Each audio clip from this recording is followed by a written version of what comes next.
ഈ fan base കൂടുന്നതുകൊണ്ട് ഉത്തരവാദിത്തം കൂടുന്നുണ്ടോ അതോ പേടി തോന്നുന്നുണ്ടോ? കാരണം മമീദിന്റെ ഇപ്പൊ ട്രെയിലർ ആയിട്ട് ഇസ്രായേലിൽ ഇറങ്ങി കഴിഞ്ഞാൽ അതിൽ മമീദിന്റെ ഭാഗം മാത്രം കട്ട് ചെയ്ത് ആൾക്കാർ ഉറപ്പൊഴിഞ്ഞൊക്കെ എഡിറ്റ് ചെയ്ത് അങ്ങനെ ചെയ്യുന്നുണ്ട്. അപ്പം അതുകൊണ്ട് ഉത്തരവാദിത്തം കൂടുകയാണോ അതോ പേടി തോന്നുന്നുണ്ടോ? Fan base കൂടുന്നുണ്ടോ?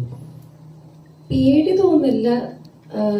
ഈ പറഞ്ഞ കാര്യത്തിൽ എനിക്ക് ഭയങ്കര സന്തോഷമുണ്ട്. കാരണം ഞാൻ എന്താ പറയാ, ഞാൻ പറഞ്ഞിട്ടൊന്നുമല്ല അവര് ചെയ്യുന്നത്. അപ്പൊ അവരെനിക്ക് വേണ്ടിയിട്ട് പഠിക്കുന്ന സ്റ്റുഡൻസ് ഒക്കെ ഉണ്ട് അതിനകത്ത്. അപ്പൊ അവർ എക്സാമിന്റെ ഇടയ്ക്കൊക്കെ ഇരുന്ന് എഡിറ്റ് ചെയ്ത് കട്ട് ചെയ്ത് ഇടുന്ന പോർഷൻസ് ആണ്. അവർ അത്രയും സപ്പോർട്ടീവ് ആണ് എന്നെ. അപ്പൊ അതിൽ ഭയങ്കര സന്തോഷമുണ്ട്. അപ്പൊ ഈ പറഞ്ഞ പോലെ റെസ്പോൺസിബിൾ കുറച്ചുകൂടെ ആവുമെന്ന് എനിക്ക് തോന്നുന്നു. കുറച്ചുകൂടെ റെസ്പോൺസിബിലിറ്റി നമുക്ക് വരും. കാരണം അങ്ങനത്തെ കുറച്ച് പേര് നമുക്ക് വേണ്ടിയിട്ട് വെയിറ്റ് ചെയ്യുന്നുണ്ട്. നമ്മുടെ അടുത്ത പടങ്ങൾ എന്താണെന്നറിയാൻ, നമ്മളുടെ അടുത്ത മൂവ്മെന്റ് എന്താണെന്നറിയാൻ ഒക്കെ വെയിറ്റ് ചെയ്യുന്നുണ്ട്. അപ്പം അവർക്ക് വേണ്ടി